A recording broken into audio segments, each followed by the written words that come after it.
A poem by Clement Clark Moore, written in 1823.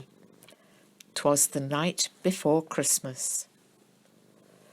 'Twas the night before Christmas, when all through the house not a creature was stirring, not even a mouse. The stockings were hung by the chimney with care, in hopes that St. Nicholas would soon be there. The children were nestled all snug in their beds, while visions of sugar plums danced in their heads.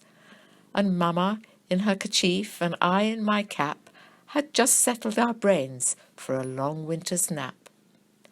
When out on the lawn there arose such a clatter, I sprang from my bed to see what was the matter.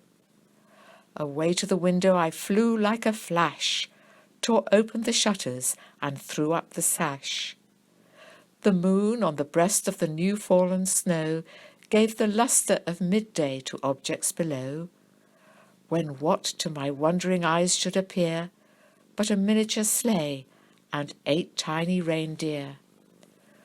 With a little old driver so lively and quick, I knew in a moment it must be St. Nick.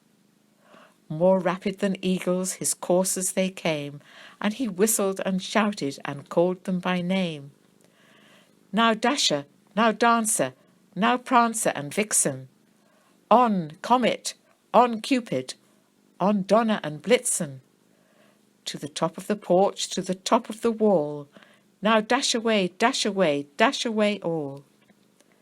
As dry leaves that before the wild hurricane fly, when they meet with an obstacle, mount to the sky, so up to the housetops the coursers they flew, with the sleigh full of toys, and St. Nicholas too. And then in a twinkling I heard on the roof the prancing and pawing of each little hoof. As I drew in my head and was turning around, down the chimney St. Nicholas came with a bound. He was dressed all in fur from his head to his foot, and his clothes were all tarnished with ashes and soot.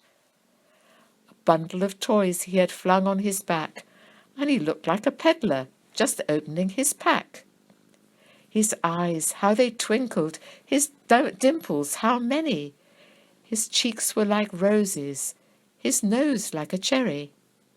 His droll little mouth was drawn up like a bow, and the beard of his chin was as white as the snow.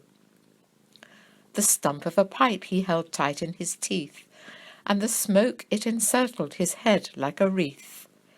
He had a broad face and a little round belly that shook when he laughed like a bowlful of jelly.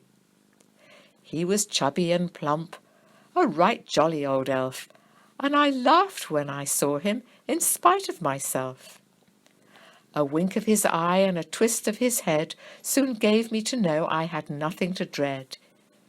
He spoke not a word, but went straight to his work, and filled all the stockings, then turned with a jerk, and laying his finger aside of his nose, and giving a nod, up the chimney he rose. He sprang to his sleigh, to his team gave a whistle, and away they all flew like the down of a thistle. But I heard him exclaim, ere he drove out of sight, "Happy Christmas to all, and to all a good night."